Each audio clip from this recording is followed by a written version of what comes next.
First of all, we went to the Megon-bashi Bridge in Nagasaki Prefecture. There was not much to see at this bridge, which was just in the shape of glasses. It is one of the 3 most disappointing spots in Japan. Next, we headed to Nagasaki's Chinatown. Nagasaki is one of Japan's oldest open ports and, along with Kobe, has imported many things from many countries. Many Chinese people live in the vicinity, and Chinese can be heard when walking through this town. However, many stores were closed due to the coronavirus, and the city was not very lively.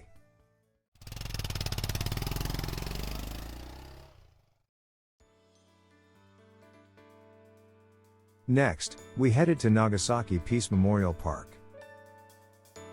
Like Hiroshima, Nagasaki is one of the cities where the atomic bomb was dropped. Although the image of the atomic bomb is associated with Hiroshima, it is said that Nagasaki was also very much affected by the bomb. I would like to make sure that Nagasaki will not fail in its efforts to remain the last A-bomb city in the future. Next, we will head to the observatory where we can see many of Nagasaki's islands. It is said that Nagasaki consists of about 1,000 islands. From here, you can see all of Nagasaki's islands and it is a great photo spot. It is recommended to visit this place first thing in the morning as many tourists take pictures here. In the evening, there are many tourists, but you can enjoy a fantastic view of the sunset and many islands together. Next, go to see the famous rice fields. Rice paddies are usually spread out on flat land, but these rice paddies are famous for their unique shape. The rice paddies here are divided into tiers, creating a terrain that resembles a staircase. This terrain allows the rice fields to drain well and produce high-quality crops.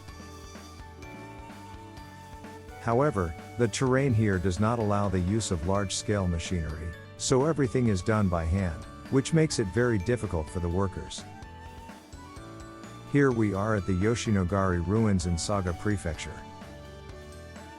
Yoshinogari Ruins is one of the largest mass settlements in Saga Prefecture, where many farmers used to live.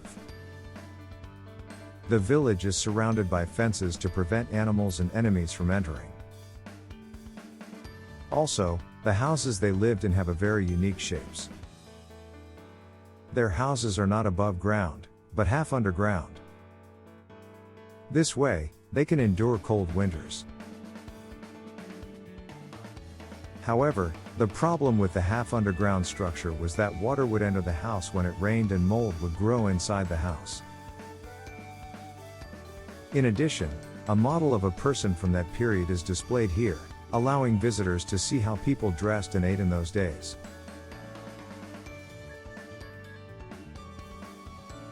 Since there were no machines at all in their time, this house is entirely handmade. It was impossible for one family to build this house, so when the house was built, the whole village worked together to build it. It is said that this site was once the capital of Japan, and the scale of this site was very large and exciting.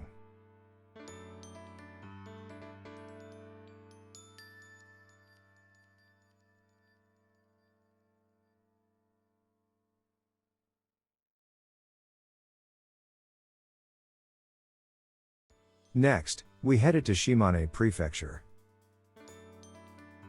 Shimane Prefecture is famous for its lack of tourist attractions, but on this trip, we found 2 very interesting tourist attractions. The first is Shimane Forgan Park. The first is Shimane Forgan Park, which is famous for its penguins, owls, and other animals on display and very close to the park.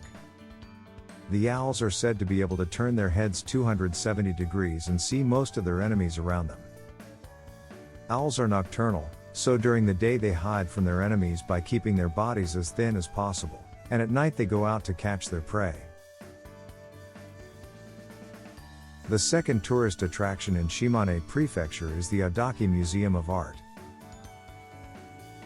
Although the Adaki Museum of Art is called an art museum, it has only one Japanese garden. When you think of Japanese gardens, you probably imagine cities like Kyoto, but the Adachi Museum of Art is recognized as the most beautiful Japanese garden in Japan.